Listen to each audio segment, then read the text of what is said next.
मैं संसार के सभी शिक्षकों का, जो समाज को सभ्य में, संस्कार में, चरित्र में ज्ञान रूपी अमृत का जलपान कराने वाले तथा ज्ञान रूपी प्रकाश से अंधकार को दूर करने वालों का कोटि कोटि प्रणाम, बार बार नमस्कार और लाख लाख बधाई के साथ आज का जो मेरा टॉपिक है, गुरुओं की ज्ञान की महिमा।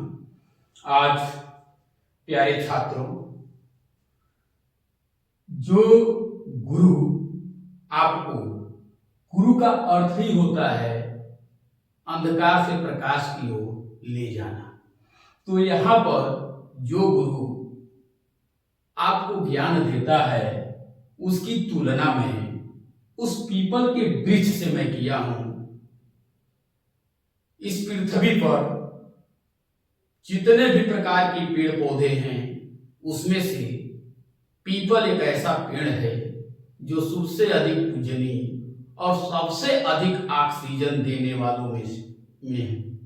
उससे अधिक कोई वृक्ष ऑक्सीजन नहीं देता है। तो उसी तरह से, जिस तरह से एक पीपल का पेड़ आपको, इस समाज को बिना भेदभाव किए सबको ऑक्सीजन देता है, जो ऑक्सीजन एक मनुष्य के लिए, जीव जंतु के लिए, किसी भी छोटे से लेके बड़े प्राणी तक जिंदा रहने के लिए जरूरी होता है, उसी तरह से एक गुरु का ज्ञान, एक गुरु की शिक्षा एक व्यक्ति को, एक समाज को जिंदा रहने के लिए जरूरी होती है।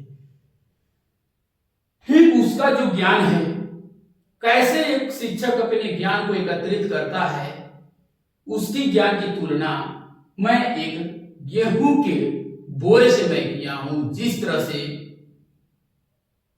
किसी फील्ड में गेहूं का बोरा के एक दाने छिड़ दिए गए हों, उस दानों को उस शिक्षक द्वारा चुन चुन करके उस बोरे में कस करके और रखा हो। यानी यहां उन दानों से तात्पर्य उस गुरु के किताबों से है। जो गुरु आपको ज्ञान देता है वो एक एक किताबें ढूंढ ढूंढ करके, एक एक गुरुओं से पूछ पूछ करके अपने ज्ञान को अर्जित करता है। तब जाकर के वो क्लास में आपको बहुत ही अच्छे से पढ़ाता है। तो वह गुरु कितना मेहनत के बाद आपको ज्ञान देता है। इस समाज में सही और गलत की पहचान कराने वाला हमारा एकमात्र प्राणी है, वो है गुरु। ये समझ लीजिए कि गुरु आपको दारू की दुकान पर न जाके वो बोलता है कि आप दूध की दुकान पर जाओ। यह गुरु ये बताता है कि आप किताब पढ़िए, पढ़िए, जरूर पढ़िए, किताब पढ़िए। लेकिन आज इस समाज में, जो इस समाज को सभ्यमय बना रहा है, इस समाज के द्वारा ही उसका अपमान घटता जा रहा है। आज किताब से ज्यादा तवज्जो एक जूते को दिया जाता है, क्योंकि शहर के किसी भी मार्केट में चले जाइए, आप जूते का शोरूम मिलेगा, किताब का शोरूम नहीं मिलेगा। दारू की दुकानें मिलेगी, दूध की दुकानें कम मिलेगी। यानी दूध की दुकान पर भीड़ कम होगी, जबकि दारू की दुकानों पर भीड़ ज्यादा होगी। यानी इस समाज में गलत लोग, गलत चीजों को चाहने वालों की संख्या दिन प्रतिदिन बढ़ती जा रही है। यानी समझ लीजिए, जिस राष्ट्र में, जिस प्रदेश में गुरु का सम्मान और किताब का सम्मान नहीं होगा, तो वह राष्ट्र, वह प्रदेश कभी भी विकास नहीं कर सकता है। क्योंकि कहा गया है, जिस दिन जूते शोरूम में बिकने लगे और किताबें फुटपाथ पर बिकने लगे, समझ लीजिए कि अब लोगों को किताबों की जरूरत नहीं, उस जूते की जरूरत है। तो समझ सकते हैं कि अब हमारा समाज किस तरफ जा रहा है। तमाम तरह की घटनाएं हो रही हैं।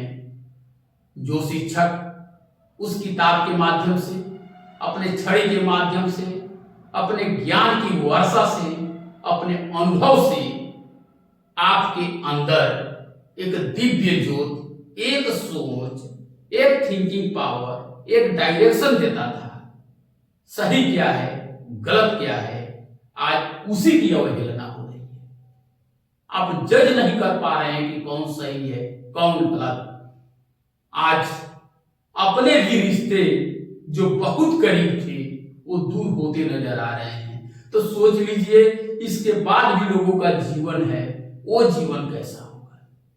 तो आज इस समाज की शिक्षा को बदलने की जरूरत है। हम अपने गांव आसपास पढ़े हुए लोगों का सम्मान करें, उनको आगे बढ़ाएं, उनको इज्जत दें और किताबों को आत्मसात करें, क्योंकि गुरु, किताबें और सच्चे दोस्त आपको कभी बुरे जगहों पर नहीं ले जाएंगे। यदि इस समाज का आपके माता पिता के बाद सबसे विश्वसनीय यदि कोई व्यक्ति है तो आपका गुरु है। इस समाज को कोई, आप रोड पर घूमते रहेंगे, कुछ भी करते रहेंगे, आपको कोई एक व्यक्ति नहीं मिलेगा कि बेटा ये गलत है। लेकिन यह शिक्षक आपको बोलना से लेके, चलना से लेके, लिखने से लेके, सोचने तक ये आपको सब कुछ सिखाता है। तो ये महान क्यों नहीं है। इसलिए अपने हर गुरु का आप आदर करें, जहां मिले वहीं सम्मान दें, जिस परिस्थिति में हो, ताकि एक गुरुओं का मनोबल ऊंचा रहे। क्योंकि यही गुरु इस समाज को नई दिशा दे सकता है और इस दुनिया में कोई नहीं है। यदि हिंदुस्तान के सभी गुरु 2 साल पढ़ाना बंद कर दें तो समाज दिवालिया बन जाएगा। एक व्यक्ति दूसरे व्यक्ति को लूट लेगा, यदि किसी की इज्जत नहीं बचेगी। इसलिए आज जो हमारा समाज दिख रहा है इन गुरुओं के वजह से दिख रहा है। इसलिए आप कद्र करें।